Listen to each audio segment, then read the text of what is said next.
여러분, 누구나 당기지 않는 일이 하나 있습니다. 그럼에도 불구하고 피할 수 없는 일이 있지요. 바로 그것은 죽음이라고 하는 것입니다.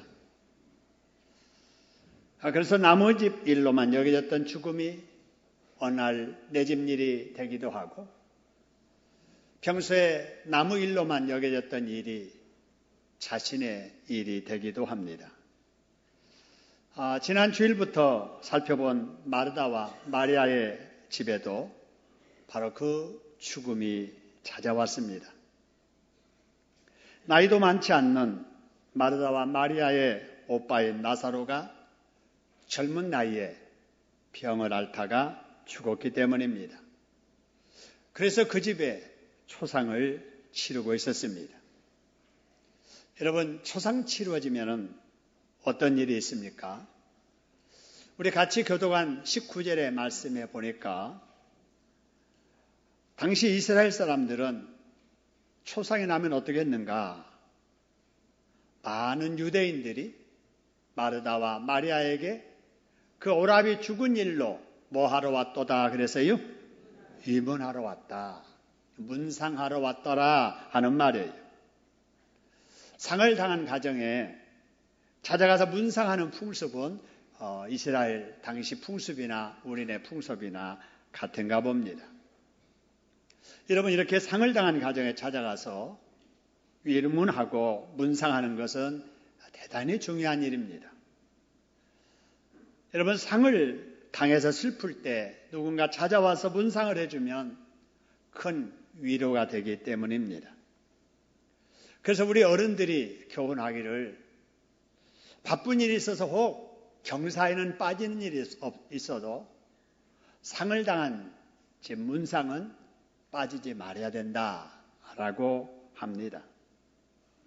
여러분, 우리나라의 사람들은 이런 상부상조하는 정신으로 경사가 있을 때 찾아가서 기쁨으로 축하해주고 이렇게 애사를 당한 집에 찾아가서 서로 위로하는 미풍양속을 가지고 있습니다.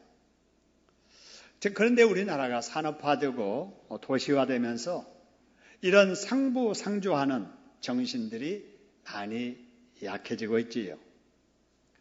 그래서 요즘 어느 초상집에는 상을 당해서 장례를 치르고 있는데도 불구하고 찾아오는 사람이 많지 않아서 초상집 분위기가 썰렁하고 운구해야 발인을 할 수 있는데 운구할 사람이 부족해서 어려움을 겪는 집도 있습니다. 여러분, 운구하는데 사람이 많이 필요한 게 아니잖아요. 6명이면 되는데 그 6명 숫자가 채워지지 아니어서 어려움을 겪는 집도 있다 하는 거지. 여러분, 형제들이라도 여럿이고 친척이라도 많으면 상을 당해도 그래도 괜찮은데 대부분의 사람들이 고향 떠나 객지 생활을 하기 때문에 형제 없고 친척마저 단출한 집의 초상집은 그러기가 쉽습니다. 그래서 이런 일을 미리 예측하는 지혜로운 사람들은 주변 사람들이 상을 당했을 때 열심히 문상을 다니지요. 왜냐하면 내가 먼저 가져와야 내 집에 어려운 일이 생겼을 때 그 사람도 올 거 아니냐라고 하는 품앗이 정신으로 그렇습니다. 여러분, 교회도 마찬가지예요. 어떤 사람이 다른 집 교인들의 애경사 치를 때는 참석도 하지 않다가 자기 집에 일이 있을 때 끝나고 나서 누가 왔느니 안 왔느니 시험 들면 여러분 안 되지 않습니까? 여러분, 애경사에 오가는 것도 일종의 품앗이라고 생각을 하고 다른 사람의 애경사에도 평소에 열심히 참석을 해야 될 줄로 믿습니다.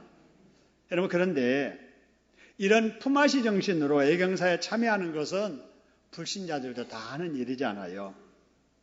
그렇기 때문에 우리 예수 믿는 사람들은 여러분, 우리 교인 중에 이 애경사가 있을 때 품앗이 정신을 초월할 수 있어야 됩니다. 어떤 집이 일이 생겼다고 할 때 우리 집에 있었을 때 그 기록에 이름이 있는가 없는가를 확인해 가지고 그 사람이 왔으니까 나도 가야 되고 안 왔으니까 안 가도 된다. 여러분 이렇게 우리가 하면은 안 됩니다. 여러분 우리는 예수 믿는 사람들이잖아요. 그렇기 때문에 우리는 여러분 예수님을 사랑하는 사랑 때문에 우리가 참여를 해야 되고 초신자의 경우에는 전도하고 양육하는 심정으로 참여해야 될 줄로 믿습니다. 여러분 우리 교회 장로님들, 우리 권사님들, 집사님들 중에 그런 마음으로 여러 교우들의 가정의 애경사를 열심히 참여하는 분들이 계십니다. 여러분 그럴 때 어떨 때는 한 주에 서너 군데 이렇게 가야 될 경우도 많지요. 그러다 보니까 축의금이나 조의금을 부담할 때에도 여러 가지 무게가 느껴지게 되고 이것저것 애경사를 참석하다 보니까 이러한 축하금, 조의금의 무게를 충분히 싣지 못할 경우도 있습니다. 여러분 그럴지라도 교회에서 특히 교인들의 집에 문상 갈 때는 너무 조의금에 부담 갖지 말고 몸으로라도 가서 문상을 해야 될 줄로 믿습니다. 그리고 상을 당한 가정에도 교우들이 조의금을 할 경우에 다른 사람의 조의금과 비교해서 생각하면 아니 돼요. 액수가 충분하게 여기지 않더라도 이런 불신자들은 한번 얼굴 내밀면 그만이지만 우리 교인 가정에 여러분 혹시 초상이 나면 우리 교인들은 임종 예배부터 입관 예배, 발인 예배, 하관 예배, 또 더 나아가서 위로 예배까지 여러 번 찾아와서 함께 예배 드리고 특히 여러분 발인하는 날은 대부분 아침 일찍 하잖아요. 새벽까지 와서 발인 예배에 참석해 준 것만으로도 크게 조문한 걸로 여기고 고마워해야 될 줄로 믿습니다. 여러분 그런 면에서 상을 치를 때 정말 고마워해야 할 분들이 계십니다. 상을 당했을 때 예배를 인도하는 우리 교역자들, 상을 당할 때마다 집마다 참여해서 저와 함께 예배드리고 또 임종예배, 입관예배, 발인예배, 하관예배 드리는 우리 장로님들, 권사님들, 집사님들 그리고 어느 가정이나 상을 당한 가정에 찾아가서 문상도 하고 운구봉사 하시는 우리 상조부장님, 우리 상조부 부원들 우리가 정말 고맙게 생각해야 돼요. 우리 교회에 정말 드러나지 않는 부분에서 정말 꼭 필요한 중요한 일들을 이렇게 맡아서 하는 분들입니다. 이런 분들은 품앗이하는 심정으로 품같보러 다니는 분들이 아닙니다. 자기 집 애경사에 왔든 안 왔든 상관하지 아니하고 우리 교우들 믿음 세워주고 우리 초신자들 한 식구라도 전도하고픈 마음으로 이렇게 문상하고 섬기시는 분들이에요. 예수님의 사랑 때문에 말입니다. 드러나지 않는 자리, 그러나 꼭 필요한 자리에서 슬픔 당한 우리 교우들을 이렇게 찾아가서 문상하고 위로하는 이런 우리 상조부원들, 여러 우리 성도님들, 우리 박수로 한번 격려했으면 좋겠습니다. 감사합니다. 고맙습니다. 여러분, 제가 우리 새가족들에게 늘 이야기합니다마는 우리 모두는 다 고향 떠나서 객지 생활 어렵고 외롭게들 하고 있잖아요. 그런데 우리가 예수님 때문에 또 여러 교회 중에서도 우리 신창동 교회라고 하는 이 공동체 속에서 한 형제가 되고 자매가 되고 한 가족이 되어 교회를 섬기고 있으니 우리 모두는 집에 즐거운 일이 있을 때 구역에도 알리고 전도에도 알리고 여러 성도들에게 알려서 함께 기뻐하고 여러분 어려운 일이 있을 때에도 함께하여 서로 돕고 위로하는 여러분 은혜 충만한 축복의 동산 우리 신창동교회 사랑의 공동체를 이루어갈 수 있기를 주님의 이름으로 축원합니다. 자, 이제 우리의 시선을 이제 본문으로 다시 한번 돌려보지요. 자, 상을 당한 마르다와 마리아의 가정에 예수님께서 도착하셨습니다. 그날은 언제냐면요, 나사로가 죽은 지 나흘이 되는 날이었습니다. 예수님께서 초상집에 도착하시자마자 마르다가 예수님을 맞이하면서 이렇게 대화를 하는데 그 대화 내용을 한번 들어보시기 바랍니다. 22절 21절 거기 말씀 보니까 이렇게 말합니다. 예수님 일찍 오셨더라면 우리 오빠가 죽지 않았을 텐데 이미 죽어버렸습니다. 예수님 왜 이제 오셨어요? 예수님이 늦게 오셔서 우리 오빠 죽은 거 서운한 일이지만 늦게라도 오셨으니 어떤 일이라도 원하신다면 그 일대로 될 줄로 믿습니다. 이렇게 말을 합니다. 그러자 예수님께서 23절에 놀라운 말씀을 하십니다. 네 오라비 나사로가 다시 뭐 하리라 그래요? 살아나리라. 이러는데 마르다는 그 말을 듣고도 믿겨지지가 않는 거예요. 그래서 24절에 이렇게 말합니다. 그래요? 마지막 날 부활 때에는 다시 살아나겠지요? 그렇게 대답하는 마르다에게 예수님이 25절에서 이렇게 말씀하십니다. 나는 부활의 생명이니 나를 믿는 자는 죽어도 살겠고 살아서 나를 믿는 자는 영원히 죽지 아니하리라. 할렐루야. 이것을 네가 믿느냐? 라고 이렇게 물을 때 마르다는 27절에 주여 그렇습니다. 주는 그리스도시요 세상에 오시는 하나님의 아들이신 줄로 내가 뭐하나이다? 믿나이다. 자, 이렇게 대답을 하고 나니까 이제 마르다가 마리아가 생각이 난 거예요. 그래서 마리아를 예수님 앞에 부릅니다. 예수님 앞에 도착한 마리아가 마르다처럼 똑같이 얘기합니다. 예수님께서 여기 일찍 오셨더라면 우리 오빠가 죽지 않았을 텐데 왜 이제 오셨어요? 예수님 그러면서 목을 놓아 엉엉 통곡합니다. 주변 사람들도 웁니다. 그런 모습을 보시던 예수님께서도 우십니다. 여러분, 예수님이 이 세상에 오셨어도 하나님이시지 않아요? 강하신 분이잖아요. 여러분, 그런 예수님께서 나사로의 초상집에서 우셨습니다. 예수님께서 여러 번 우셨겠지만 성경에 기록된 예수님의 우신 사건은 3번입니다. 한 번은 나사로의 무덤 앞에서 우셨고 두 번째로는 예루살렘 성전, 하나님의 구별된 성전이 있는 예루살렘, 거기 사는 사람들이 죄만 짓고 타락하여 망할 것을 바라보시면서 눈물 흘려 우셨습니다.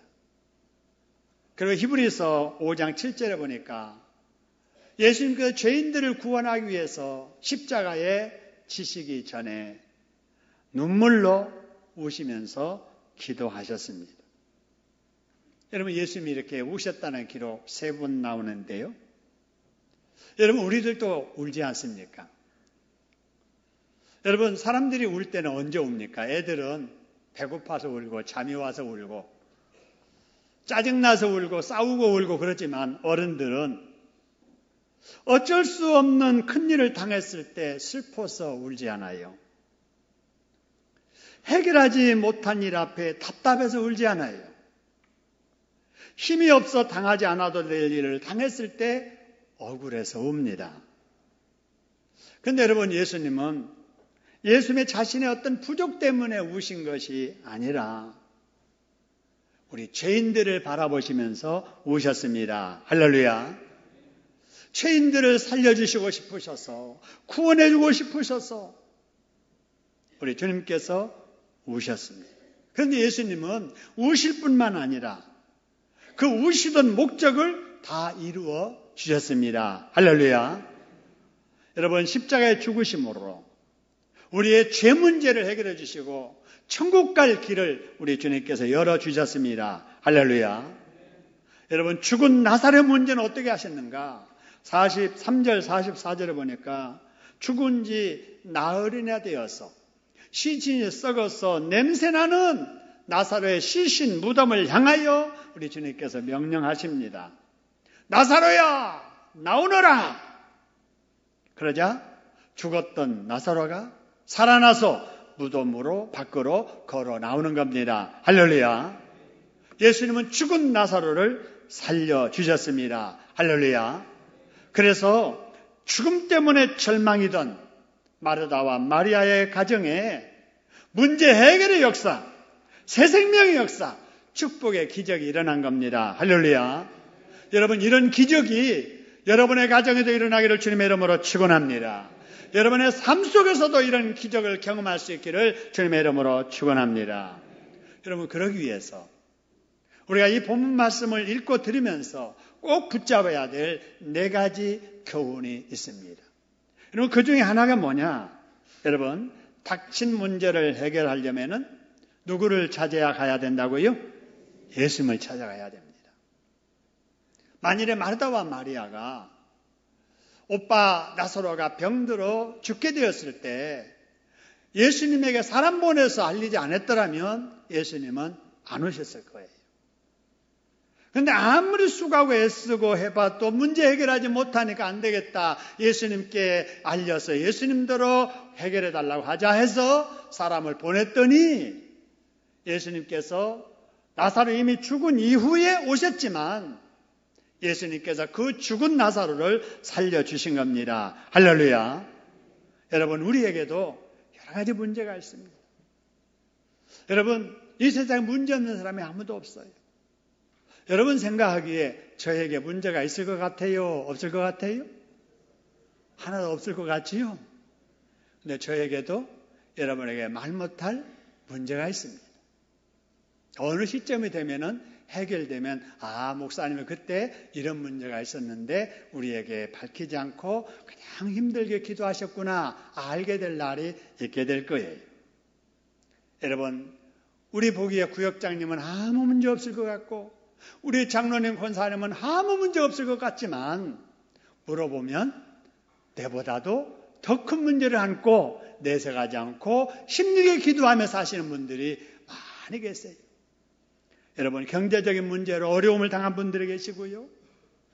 직장 문제로 직장을 구하지 못해서 문제, 직장은 다니긴 하지만 관계 때문에 어려워서 문제, 대책 없이 직장에서 그만두게 하면 어떨까 하는 불안함의 문제, 우리 젊은이들에게는 취업 문제, 진학 문제, 결혼 문제, 자녀 키우는 우리 부모님들에게는 자식의 문제, 젊어서 열심히 힘들게 살았으니까 이제라도 건강하게 살았으면 좋겠는데 이제 이만하면 됐다 싶으니까 찾아온 질병의 문제, 믿어도 제대로 믿고 싶은데 그렇게 믿지 못하는 내 개인의 신앙 문제 등 말 못할 문제들이 많이 있습니다. 여러분, 이런 문제를 여러분 안고 여러분은 어떻게 하십니까? 우리 하나님은 우리에게 이 문제를 해결할 지혜도 주시고 능력도 주셨으니 문제 있을 때 기도하면서 우리가 최소한 스스로 해결하려고 노력을 해야 될 줄로 믿습니다. 노력해야 돼요. 그런데 노력해도 안 되는 일이 있잖아요.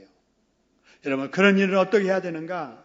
여러분, 믿음이 없는 사람들은 아무리 힘쓰고 아둥바둥 애써봐도 힘들고 안 될 때는 여러분 자신의 한계 앞에 자포자기합니다. 나는 안 돼. 낙심합니다. 이게 내 운명인가 봐. 운명에 맡겨버립니다.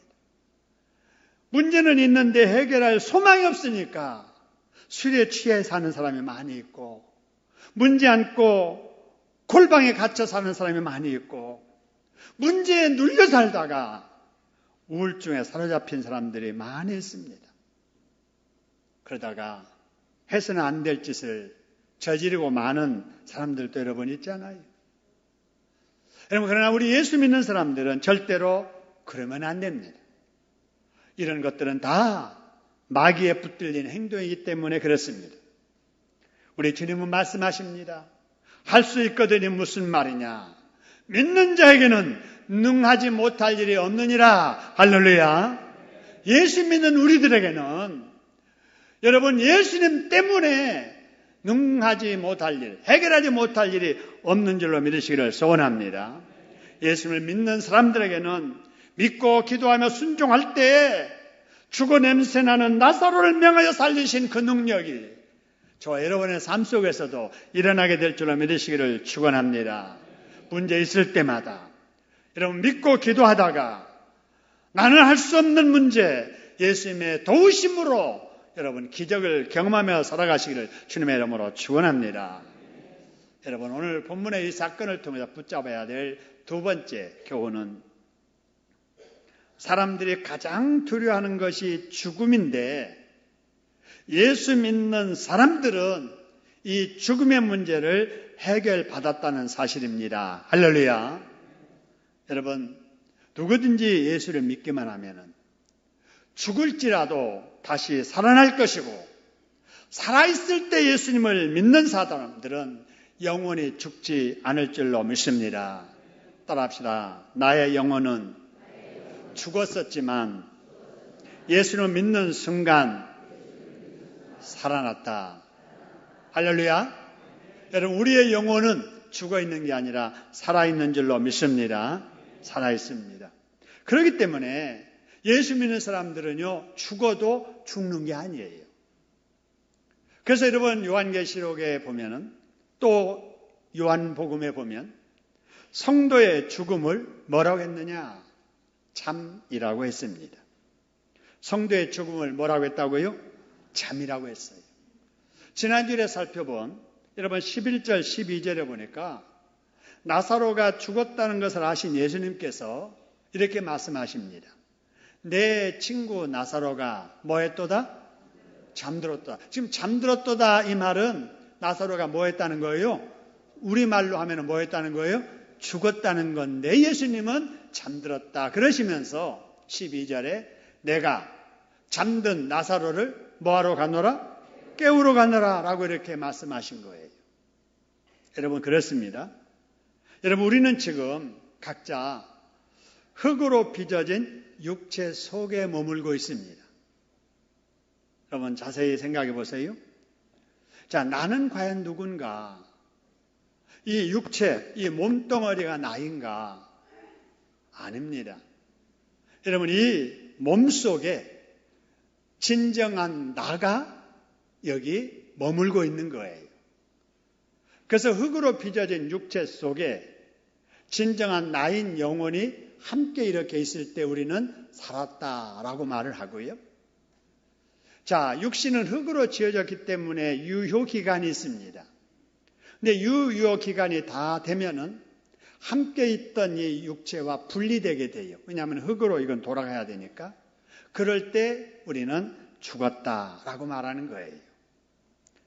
여러분, 그런데 육체 안에 있었던 나가 예수를 믿는다면 이 영혼은 살아있기 때문에 육신은 흙으로 돌아가 죽어도 살아있는 영혼은 계속 그대로 살아서 천국까지 이어지게 될 줄로 믿으시기를 주님의 이름으로 축원합니다. 그래서 여러분, 예수 믿는 자는 죽음이 두렵지 않는 겁니다. 할렐루야. 근데 실제로는 두렵죠. 그죠? 여러분, 그런데 죽음 자체가 두려운 건 아니에요. 죽으면 천국 가는데 뭐가 죽음이 두려운 거예요? 그러나 여러분, 죽음이 두려운 것은 죽는 과정 속에 혹시 자녀들에게, 주변 사람들에게 추한 꼴 보이며 오래 살까? 이게 두려운 거잖아요. 그죠? 병들어서 사람 노릇도 못한 채 몇 년씩 생명 부지하며 자식들에게 짐이 될까 두렵다면 죽음이 두려운 거지. 그잖아요? 개인적으로 죽음을 맞이하는 과정이 그냥 한 하루 이틀 앓다가 죽으면 괜찮지만 한 1년이고 2년이고 3년이고 사람 노릇도 못하면서 진통제가 아니면 견딜 수 없는 고통이 지속된다면 혹시 그렇게 우리의 인생이 죽음으로 이어질까? 여러분, 그게 두렵다면 두려운 것이지 우리 성도들의 죽음은 천국 영생 복락의 곳으로 이사가는 과정입니다. 할렐루야. 따라합시다. 예수님을 믿는 나는 죽음의 문제를 해결한 사람이다. 나는 지금 죽어도 천국으로 이사간다. 할렐루야. 여러분, 이런 믿음을 가지고 여러분 살아가시기를 주님의 이름으로 축원합니다. 여러분, 이 세상에서 가장 무서운 사람이 누군 줄 아세요? 쌍권총 찬 사람이 무서운 게 아니에요. 그보다 더 무서운 사람이 있습니다. 누구냐면요, 죽기 살기로 덤비는 사람. 죽음을 내어놓고 덤비는 사람은요, 아무리 조그마한 사람이라도 덩치 큰 사람이 당해내지 못합니다. 죽음 내놓고 덤비는데 여러분 어떻게 당해낼 수가 있겠어요? 여러분, 그런데 예수 믿는 우리는 생명 내놓고 사는 사람들입니다. 할렐루야. 여러분, 우리가 교회 다니고 예수 믿지 않아요. 누가 믿지 말라고 한다고 해서 우리가 안 믿을 사람이에요? 생명 내놓고 우리가 예수 믿는 거예요. 그러니까 순교하는 사람이 생기는 거죠. 뿐만 아니라 우리는 생명 내놓고 기도하고, 생명 내놓고 전도하고, 생명 내놓고 봉사하는 사람들입니다. 할렐루야. 이런 사람을 세상에 감당할 수 없는 거예요. 여러분, 저와 여러분이 하나님의 영광을 위해서 목숨 내어놓고 신앙생활하고 예수 믿는 사람들입니다. 할렐루야. 죽음에 이르는 날까지 여러분 전도하고 기도하고 봉사하는 일에 힘쓰다가 우리 이 세상 육신에 여러분 사용 만기 돼가지고 우리가 이 세상을 떠나는 날 천국으로 이사가서 하나님 앞에 섰을 때 잘 살다 왔다고 칭찬받는 저와 여러분 되기를 주님의 이름으로 축원합니다. 여러분, 이 본문의 사건을 통해서 우리가 붙잡아야 될 세 번째 교훈은 예수님의 능력은 믿을 때 경험될 수 있다는 것입니다. 할렐루야. 여러분, 예수님께서 마르다의 집에 오셨을 때 이미 나사로 죽은 줄 알고 오셨습니다. 그런데 눈물을 흘리기 전에 빨리 나사로를 살리고 싶었을 거예요. 그런데 예수님은 절대 서두르지 아니하시면서 마르다 그리고 마리아에게 이런 질문을 하십니다. 25절 26절에 보니까 나는 부활의 생명이니 나를 믿는 자는 죽어도 살겠고 무릇 살아서 나를 믿는 자는 영원히 죽지 아니하리라 하시면서 말씀하시는 것을 뭐냐? 이것을 네가 뭐 하느냐? 믿느냐라고 하는 거예요. 여러분, 이걸 물어보는 거예요. 이것을 네가 믿느냐? 왜냐하면 이걸 믿어야 죽는 자라도 사는 것을 경험할 수 있기 때문에 그렇습니다. 할렐루야. 그래서 우리 예수님께서는 지금도 우리들에게 인간이 할 수 없는 능력을, 기적을 체험하며 살도록 하기 위해서 자꾸 물으시는 거예요. 물으셔요. 믿음을 확인하고 싶으셔서. 그렇기 때문에 예수님께서 물으실 때 우리가 마리아 마르다처럼 베드로처럼 확실하게 예수님을 믿는 믿음을 고백할 수 있어야 될 줄로 믿습니다. 네가 정말 예수님을 문제 해결자로 믿느냐? 우리 주님은 물으세요. 네가 정말 예수님을 무슨 병이든지 고쳐주실 분으로 믿느냐? 라고 우리 주님은 물으십니다. 네가 정말 네가 할 수 없는 네 자식의 문제 해결해 줄 줄로 믿느냐? 라고 물으십니다. 네가 정말 너의 노후 문제를 예수님이 책임져 주실 줄로 믿느냐라고 물으십니다. 네가 정말 남모르게 헌신하고 눈물 흘려 충성하는 거 다 예수님이 기억하셨다가 갚아주실 줄로 믿느냐라고 물으십니다. 할렐루야. 여러분, 이런 질문에 여러분이 대답하실 수 있기를 바랍니다. 대답하는 자에게 우리 주님의 영광 보는 역사가 나타날 줄로 믿으시기를 소원합니다. 여러분, 그러기 위해서 제가 한번 묻겠습니다. 예수님의 질문으로 받고 여러분 예수님 앞에 대답해 보시기 바랍니다. 믿어지면 아멘 하시고 안 믿으면 노멘 그렇게 해도 상관없습니다. 자, 여러분, 예수님 물으십니다. 네가 정말 예수님을 문제의 해결자로 믿느냐? 네가 정말 예수님을 무슨 병이든 고쳐주실 분으로 믿느냐? 네가 정말 예수님이 너의 자식 문제를 해결해 주실 줄로 믿느냐? 네가 정말 예수님이 노후의 문제를 책임져 주실 분으로 믿느냐? 아멘대로 될 줄로 믿습니다. 여러분, 진정으로 예수님을 그렇게 믿으신다면 여러분의 믿는 믿음대로 우리 예수님은 여러분의 삶 속에 지금부터 역사하실 줄로 믿습니다. 예수님께서 마리아에게 말씀하시기를 네가 믿으면 하나님의 영광을 보리라고 하시는 것처럼 믿는 여러분에게 믿음대로 하나님의 영광이 나타나게 될 줄로 믿으시기를 축원합니다. 그렇게 하실 우리 주님께 박수로 감사하겠습니다. 감사합니다. 그 다음에 오늘 본문의 사건을 통해서 우리가 붙잡아야 될 마지막 네 번째 여러분 교훈은 예수님께서 우신 것처럼 우리도 울어야 된다라는 말씀입니다. 예수님이 우신 것처럼 우리도 울어야 돼요. 내 신세가 처량해서 우는 것이 아니라 내 성질대로 일들이 안 풀려서 우는 것이 아니라 정말 주님을 위해서 울어야 됩니다.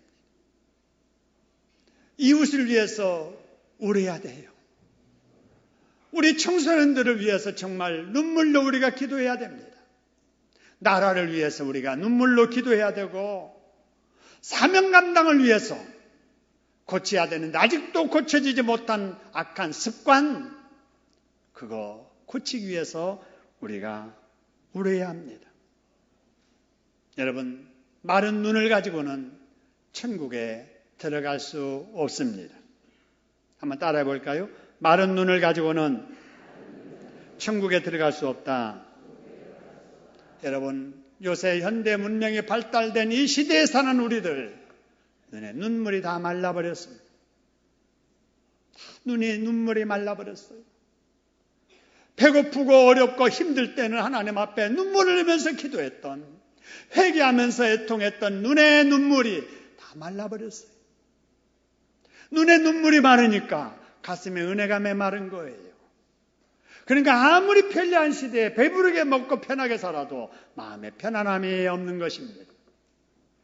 하나님 앞에 엎드려서 우는 여러분 되기를 주님의 이름으로 축원합니다. 그래서 우리 예수님께서 마태복음 5장 4절에 팔복을 말씀하시면서 뭐하는 자가 복이 있나니 그들의 위로를 받을 것이요 그래서요 애통하는 자예요. 애통하는 자. 믿음대로 살지 못해서 가슴침에 애통해야 됩니다. 믿지 않는 배우자를 위해서 남편을 위해서 아내를 위해서 가슴치며 애통하며 기도해야 돼요. 예수 잘 믿어야 되겠는데 신앙의 대물림을 해줘야 되겠는데 교회 나오지 않는 우리 자식들을 위해서 기도하는 할머니, 기도하는 할아버지, 기도하는 아버지, 기도하는 어머니들이 돼야 됩니다. 할렐루야.